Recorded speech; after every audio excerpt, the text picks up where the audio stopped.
Hey everyone, Dan here again. On Monday, March 21st, we will get our first look at the American Song Contest at 8 p.m. Very little is still known about the contest after it's been delayed a full month, but now with less than 2 months to go, we're still kind of wondering what it's even going to be like and how much of the Eurovision Song Contest is going to be carried over into the American Song Contest. So here are 10 things that I just can't stop thinking about, and I hope we get answers on soon. So let's dive in.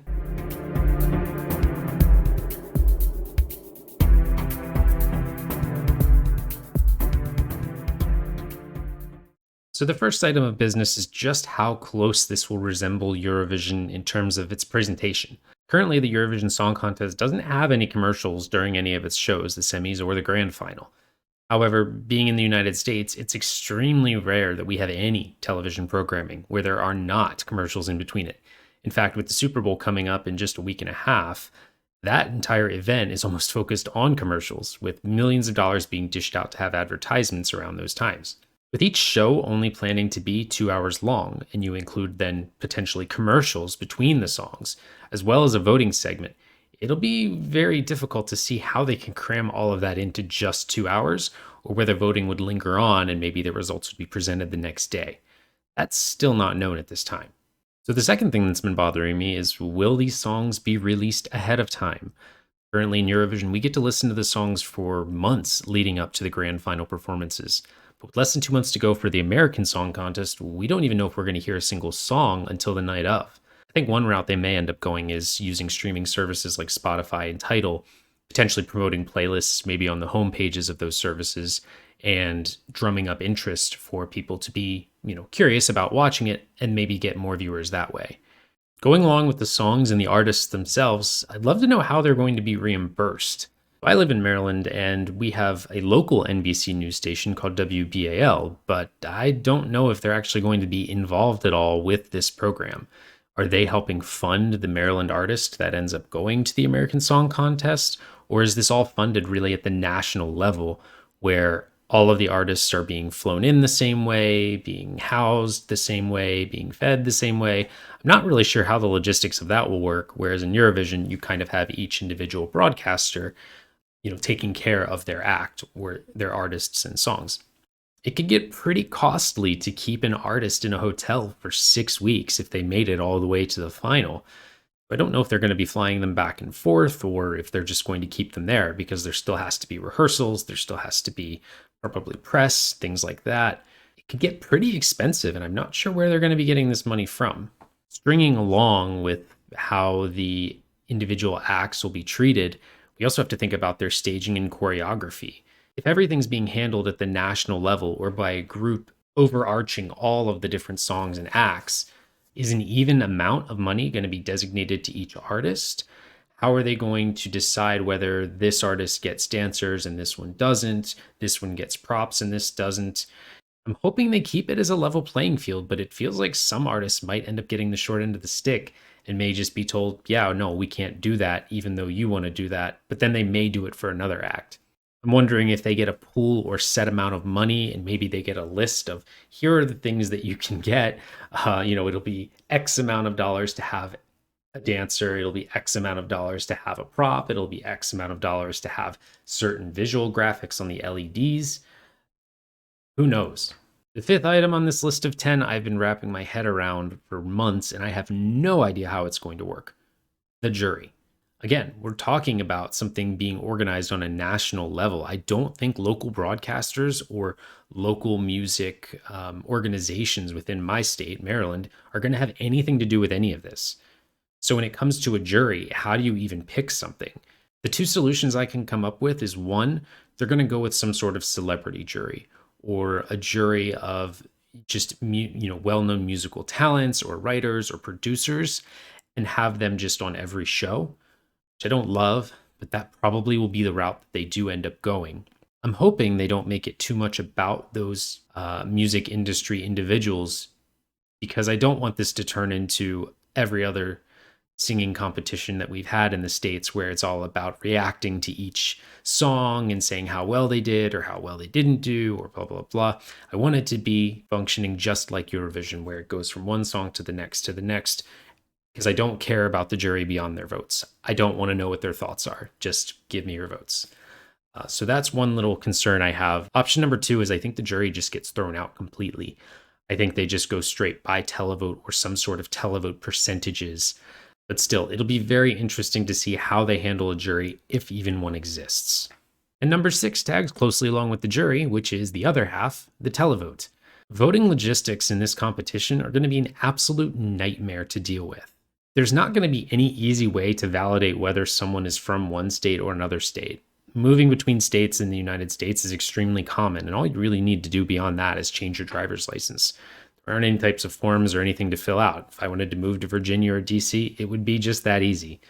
And there's no real way to validate which state I'm living in easily unless I were to use that driver's license number, which I don't expect the American Song Contest to be asking for when it comes voting time.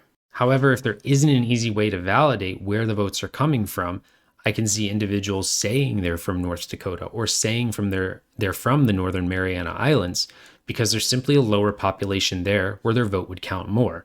If they say they're from California and there are millions of votes coming from California, your vote probably won't mean anything. So people might try to spoof their locations a little bit easier to make sure that the votes are coming from where they want. On top of that, you can't really say that all the states could just vote for themselves. Otherwise, California would be at a landslide advantage. States like New York as well that just have huge populations. If their song's good and everyone else is voting for it, well, then of course that state's going to vote for it because they'll want to win. So I still have no clue how they're going to handle the voting. The only solution I could come up with is that when you text a vote, which they'll have to probably do it by texting from cell phones, it could look at the area code. My current area code of my cell phone, I believe, is set to a traditionally Maryland area code, so it should fall within that. But beyond that, it's going to be very, very difficult to really identify where the votes are coming from and whether or not they're legitimately coming from that location. At number 7, a more general, is this going to be like every American Song competition? Are we going to treat the artists as if they're an American Idol, where we want to find out about, their backstory and where they live and have one of those long-winded stories about their journey to the American Song Contest?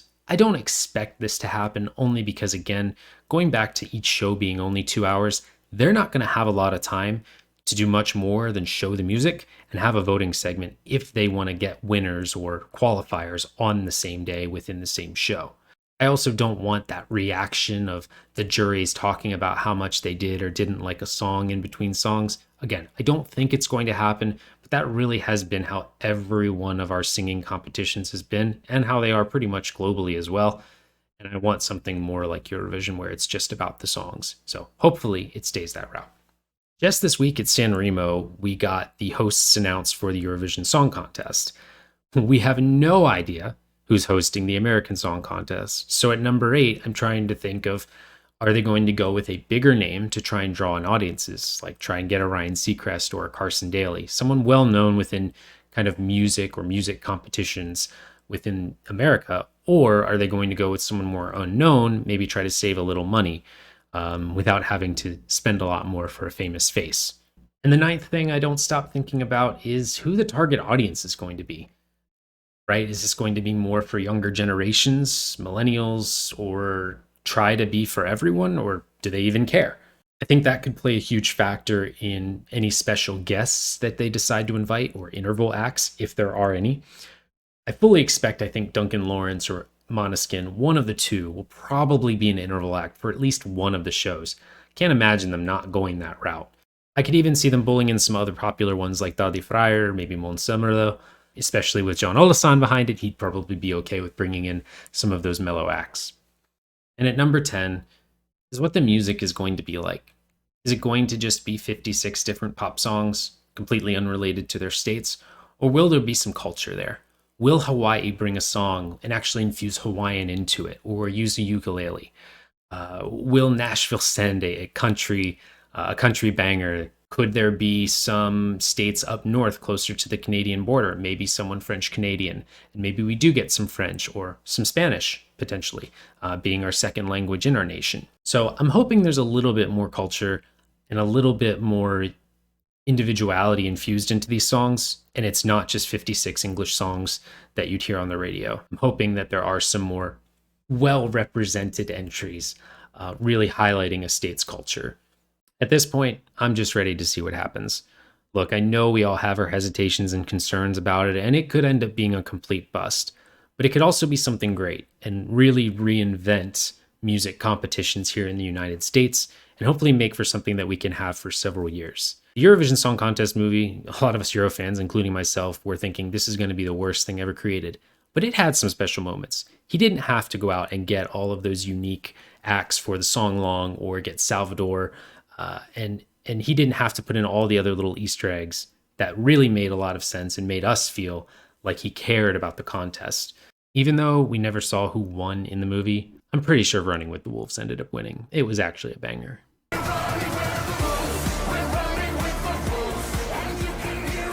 So anyway, that's it for today, guys. Let me know what you think in the comments below.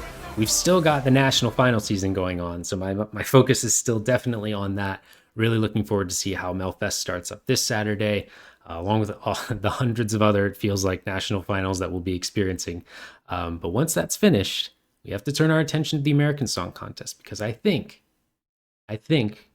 John Olasan and Ultimeltic are going to give us something special, and I'm really hoping we do, because that'll tide us over all the way to the grand final week of Eurovision. If you have any questions or any comments or anything you want to chat about, put it down in the comments below, and I'll try to respond when I can. Take care. Have a good one.